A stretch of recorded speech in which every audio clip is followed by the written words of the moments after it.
آیا تاسو پوهیږئ چې څنګه بلوچستان یو ځل بیا د جګړې په مرکز بدلیدلی شي؟ کله چې د یو هیواد لومړی وزیر په ښکاره ډول د نیابتي ترهګرۍ خبره کوي، آیا دا یوازې احساساتي وینا ده او که د یوې سترې جګړې د پیل نښه؟ ولې د پاکستان دفاع وزیر دومره غټ دروغ وویل چې لا څو ساعتونه نه و تیر شوي چې پخپله افشا شو؟ آیا رښتیا هم هند په پاکستان کې د پټو ډلو له لارې ناامني خپروي او که دا یوازې د پاکستان د کورنیو ناکامیو د پټولو هڅه ده؟ ولې ښځې د جګړې ډګر ته راووتلې؟ او تر ټولو مهمه پوښتنه دا ده که دا یوازې داخلي بغاوت وي نو ولې دومره منظم، هممهاله او پراخ بریدونه کیږي؟ او که دا نیابتي جګړه وي نو څوک یې رښتینی لوبغاړی دی؟ دا او داسې نور ډېر مهم معلومات زموږ سره په همدې ویډیو کې وګورئ.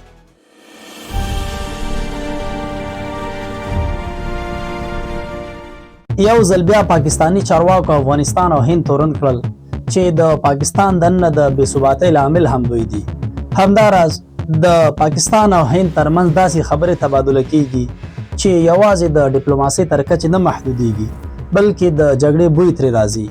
د پاکستان لومړی وزیر شهباز شریف د پنجشنبې په ورځ په اسلام آباد کې یو مهمې غونډې ته په وینا کې په ښکاره توګه پر هند تور پورې کړ چې هند په پاکستان باندې بریدونو کې تر شرمناکې ماتې خوړلو وروسته نور مخامخ جګړه نه کوي بلکې د پردې تر شا د نیابتي ډلو له لارې په پاکستان کې ناامني خپروي او همدلته موضوع له عادي سیاست څخه خطرناک پړاو ته داخليږي.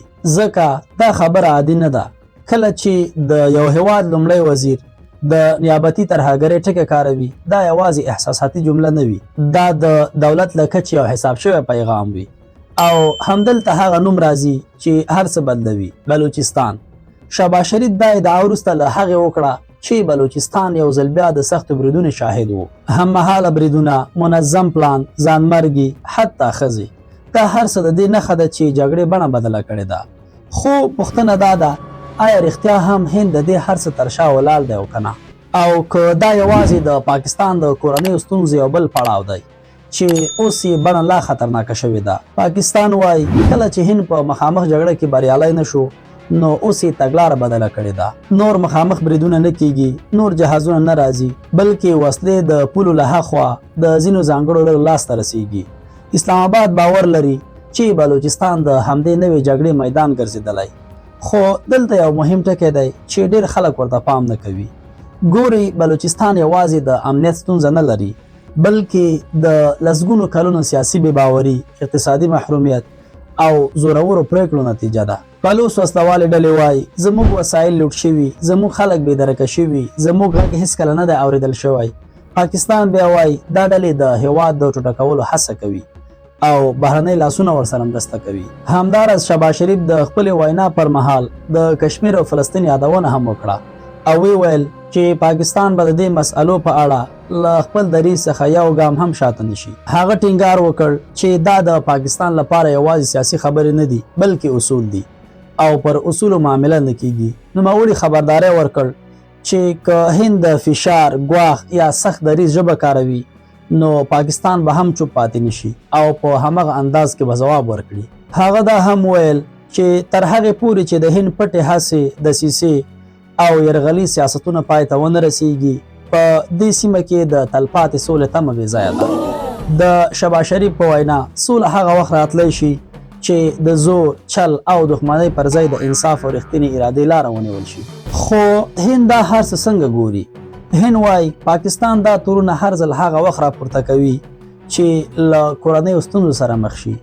نوي بریدونه، نوي ستونزې او پړه پر هند واچوه. د هند د بهرنیو چارو وزارت وایان رندیر جیسوال تېره دوشنبه وویل چې د دې ډول تورونو سره پاکستان غواړي چې له خپلو کورنیو ناکامیو د خلکو پام بلې خواته واړوي او دا د پاکستان پخوانی عادت دی.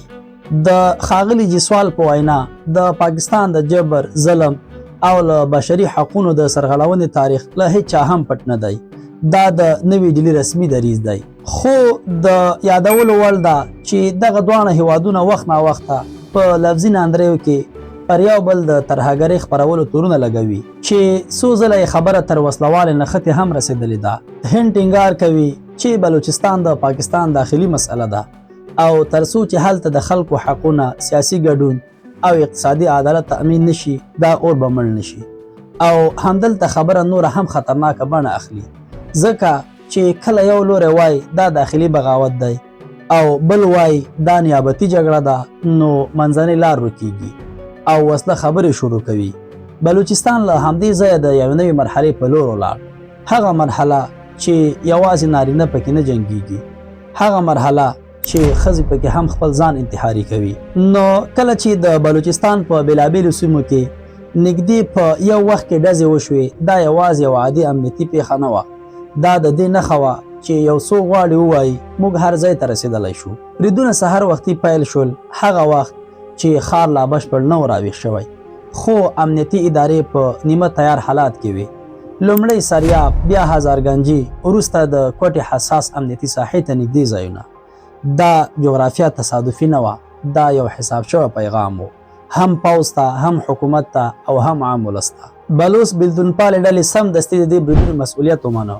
هغوی ویل چې دا یوازې برید نه و بلکې عملیات و او کله چې وسلوال د برید لپاره د عملیاتو کلمه کاروي دا معنا لري چې دوی ځان د یو منظم ځواک په توګه معرفي کول غواړي، نه یوازې د یوې پټې ډلې په توګه. د دوی ادعا دا وه چې امنیتي ځواکونو ته یې دروند ځاني او مالي زیان اړولی. خو دلته د جګړې بل مخ هم راښکاره شو. د پاکستان پوځ اعلان وکړ چې د دې بریدونو په ځواب کې پراخ عملیات کړي دي. هوایي سار، ځمکنۍ چاپې، استخباراتي بریدونه او د وسلوالو پټنځایونه له منځه وړل. د پاکستاني پوځ د ادعا له مخې چې یوازې په څو ورځو کې 214 وسلوال وژل شوي دي. دا شمېر ډېر لوی دی، دومره لوی چې پوښتنې ورسره پیدا کیږي ځکه که دومره وسلوال له منځه وړل شوي وي نو دا معنا لري چې یا وسلوال ډېر پراخ حضور لري او یا دا چې جګړه له هغه څه ډېره ژوره ده چې خلکو ته ښودل کیږي.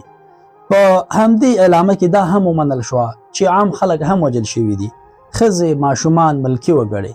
دا هغه ټکی دی چې د هرې جګړې اصلي بایلونکي ښکاره کوي. بلوچستان کې جګړه یوازې د وسلوال او پوځ ترمنځ نه ده، دا جګړه د کلیوالو کورونو تر دروازو رسېدلې ده.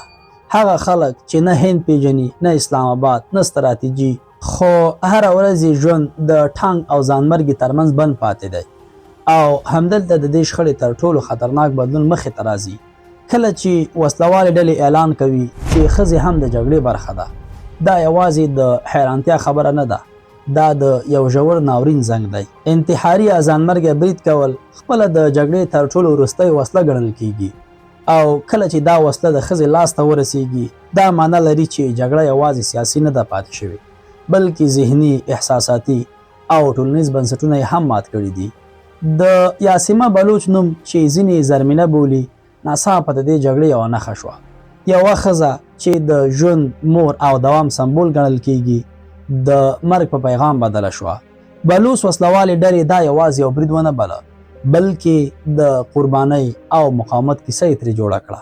دوی وویل دا ښځه یوازې نه وه بلکې له خپل میړه وسیم بلوچ سره یو ځای په پسنۍ سیمه کې د پاکستان پوځ پر مرکز سخت برید کړی دی.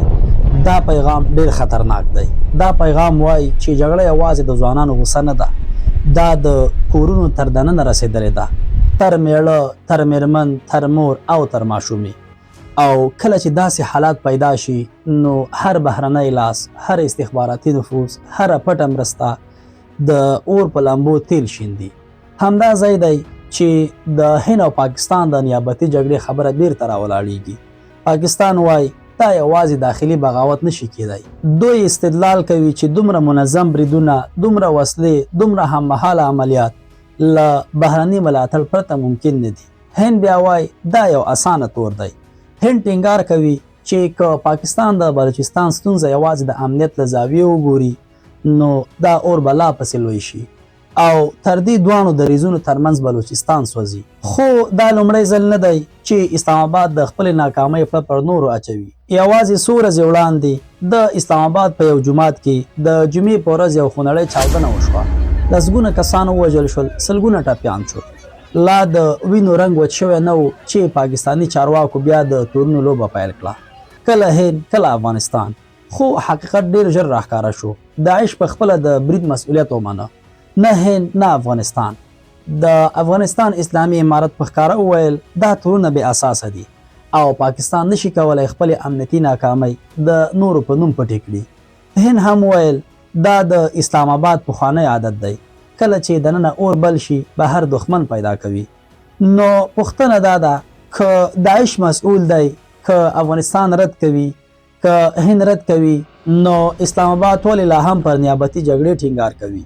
ځکه کله چې ریاست حقیقت نشي کنټرولولی نو روایت جوړوي او بلوچستان د همدې روایت قرباني ګرځي. خو دا شخړه ځکه خطرناکه ده چې دواړه هیوادونه اټومي ځواک لري او تاریخ ښودلی کله چې تورونه ډیر شي غلط فهمي ډیریږي او یوه کوچنۍ پیښه هم کولی شي لوی ناورین جوړ کړي. او پوښتنه دا ده که دا جګړه همداسې روانه پاتې شي نو راتلونکی پړاو به څه وي؟ آیا بریدونه به نور هم پراخ شي؟ آیا ښځې به نور هم د جګړې برخه شي او که نه؟ ګورئ، کله چې د هند او پاکستان ترمنځ د نیابتي جګړې نوم اخیستل کیږي دا کومه نوې اصطلاح نه ده، دا د تیرو څو لسیزو یو تریخ حقیقت دی. د کشمیر غرونه، د افغانستان جګړه او اوس بلوچستان، هر ځل جګړه په بل نوم خو په هماغه وینه روانه ده. بلوچستان یوازې د پاکستان یوه لرې سیمه نه ده بلکې د سیمې لپاره یوه ستراتیژیکه څلورلارې ده.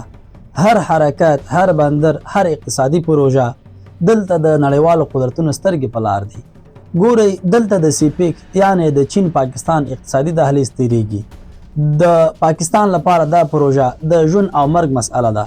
خو د وسلوالو او بلوچ بیلتونپالې ډلې نظر دا دی چې دا پروژې د دوی له خاورې ګټه اخلي خو دوی ته پکې هیڅ ونډه نشته. دوی وایي د دوی ځمکه د سمندر لپاره، د پانګې لپاره، د نورو لپاره کارول کیږي، نه د دوی د خلکو لپاره. دا احساس که رښتیا وي یا غلط د جګړې لپاره تر ټانګ هم قوي وسله ده. خو دلته هند، چین، ایران، امریکا او حتی د سیمایزو قدرتونو سترګې پر بلوچستان دي. ایران چې له بلوچستان سره اوږده پوله لري هره ناامني د خپل هیواد لپاره خطر ګڼي.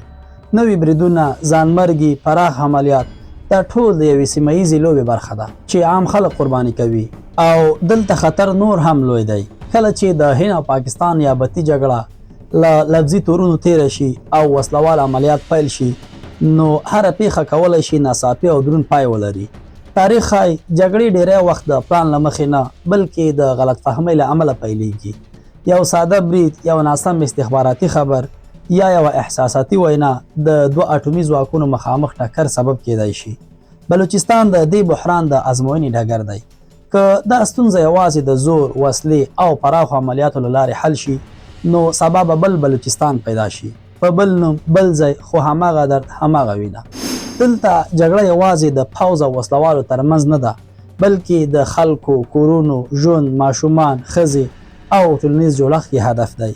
نو په اخر کې داسې ویلی شو چې بلوچستان یوازې د پاکستان یوه صوبه نه ده، دا د سیمې د ځواک، نفوذ او ستراتیژي څلورلارې ده چیرته چې چین، هند، ایران او حتی نړیوال لوبغاړي خپلې ګټې لټوي.